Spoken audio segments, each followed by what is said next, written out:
Selamat pagi, Jemaat Every Nation Church Jakarta. Shalom. Senang bisa berjumpa kembali di Devotion from Home pada hari ini.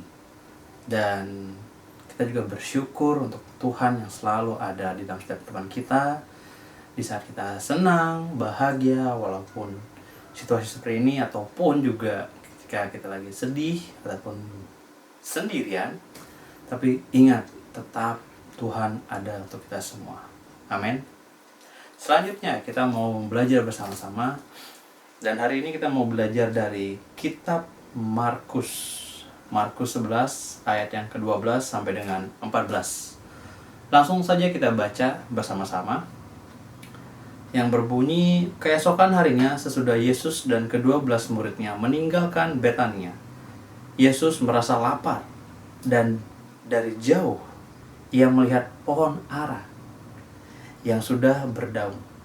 Ia mendekatinya untuk melihat kalau ia mendapat apa-apa pada pohon itu.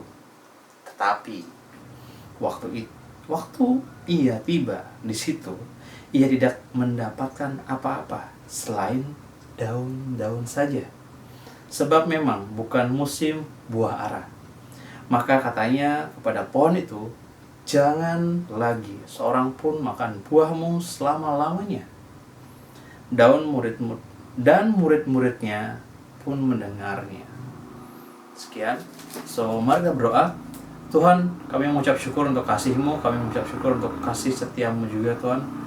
Bagaimana Engkau ada dalam kehidupan kami, dan hari ini Tuhan, kami mau belajar dari kitab Markus ya Tuhan. Engkau bukakan mata kami, Tuhan, pendengaran kami, bahkan hati kami ya Tuhan, agar kami bisa belajar bersama-sama, bisa menerima firman-Mu ini Tuhan, dan kami bisa melakukannya seturut dengan kehendak Engkau Tuhan.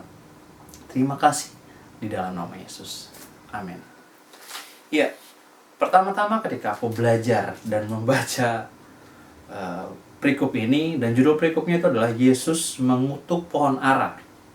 Dari aku di Kids Church sampai dengan bisa dibilang saat ini, yaitu bulan lalu pada tanggal 6, aku baca ayat ini, perikop ini khususnya, dan sempat dari Kids Church sampai saat ini aku masih bertanya-tanya, bagaimana sih, apa sih maksudnya, kenapa judul perikopnya juga Yesus mengutuk pohon ara. Dan ketika tadi kita membaca bersama-sama, bayangkan Yesus dan ke-12 muridnya meninggalkan kota Betania. Ya. Dan di situ Yesus merasa lapar dan dia melihat suatu pohon ara. Ya, pasti ya, ketika manusia juga, kita pun ketika kita lapar pasti ingin makan. Dan ekspektasi dari Yesus pun, dia mau melihat, oh ini ada buahnya nih gitu. Terus dia mendekati dan ternyata tidak ada sama sekali buahnya, dan hanya dedaunan saja. Dan di sini juga di-mention sebab memang bukan musim buah ara, makanya tidak ada buah juga kan. Dan ketika itu pun respon Yesus, maka katanya kepada pohon itu, jangan lagi seorang pun makan buahmu selama-lamanya. Di sini aku belajar bagaimana kehendak Tuhan itu yang sangat mulia adanya. Kenapa demikian? Karena sebelum aku mengerti tentang firman ini, aku berpikir kalau, wah, kenapa sih Tuhan Yesus itu egois? Sorry, tapi secara manusiawi aku berpikir seperti itu. Kenapa sih Tuhan itu egois banget ya?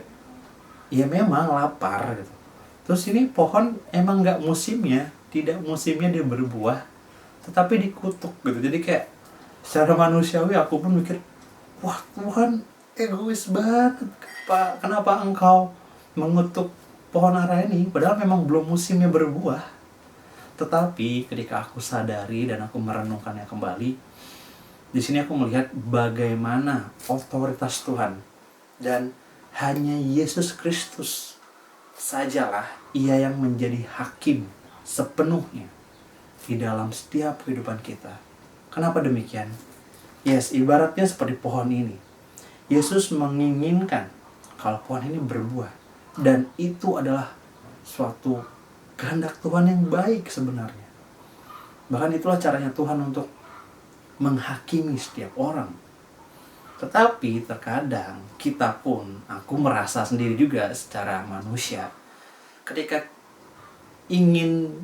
Tuhan menginginkan kita berbuah, next level, melakukan suatu hal yang lebih berkenan kepada Tuhan, tetapi saya sendiri merasa lebih tertarik dengan musim yang saya pilih. Kenapa demikian?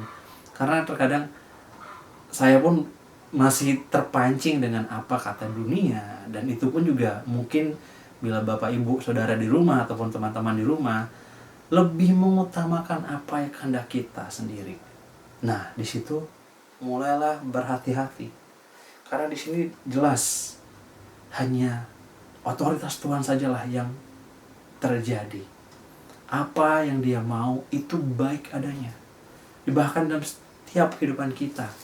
Mungkin saat ini kita stagnan di dalam hal finansial, di dalam hubungan, di dalam studi kita, pekerjaan kita. Tetapi tahu nggak? Ada sesuatu yang miss dari setiap kehidupan kita. Kenapa sih kita tidak berbuah? Kenapa sih kita tidak produktif? Mungkin kita bisa merenungkan sejenak, ambil waktu. Karena disinilah bagaimana Tuhan mau berbicara.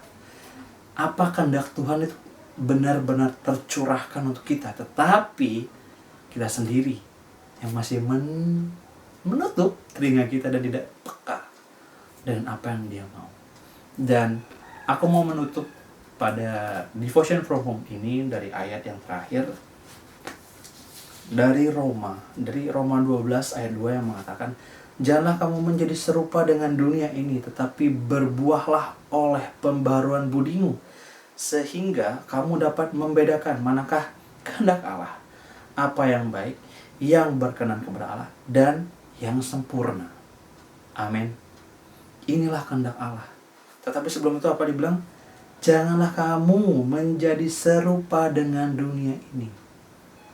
Ketika Tuhan menginginkan kita berbuah, produktif di dalam pekerjaan kita, di dalam sekolah kita, studi kita, even di keluarga kita, di hubungan kita, tetapi kita tinggal diam saja, tidak mau mendengarkan apa yang Tuhan mau, bahkan kita terjerumus dengan musim yang dunia katakan, be careful. Tapi ingat di sini mengatakan serupa dengan dunia, jangan seperti itu. Tetapi apa? Berubahlah, pembaruan budi, sehingga kamu dapat membedakan manakah kehendak Allah. Dan kehendak Allah itu adalah baik, berkenan, dan sempurna. Bayangkan 3 hal ini, 3 hal yang menjadi satu, yaitu kehendak Allah. Kalau sudah sempurna, apalagi mau iblis mencobai, tetap akan terjadi. Sekarang pertanyaannya, apakah kita mau menerima, mau mengizinkan kehendak Tuhan terlebih dahulu di dalam setiap kehidupan kita. Amin. Mari kita berdoa. Tuhan, kami mengucap syukur kembali Tuhan, kami bersuka cita ya Tuhan, karena firman-Mu ini, karena Engkau adalah Tuhan yang berdaulat di dalam kehidupan kami. Engkau hakim yang adil di dalam setiap kehidupan kami ya Tuhan. Dan kami mau ya Tuhan bisa peka. Kami mau Tuhan lebih sungguh-sungguh ya Tuhan untuk mencari Engkau, untuk mendengarkan firman Tuhan. Even lebih peka mendengarkan suara-Mu Tuhan. Apa yang baik, apa yang berkenan untuk kami lakukan di dalam setiap kehidupan kami ini Tuhan. Kami tidak mau terjebak ya Tuhan di dalam situasi yang ada ataupun emosi kami ya Tuhan.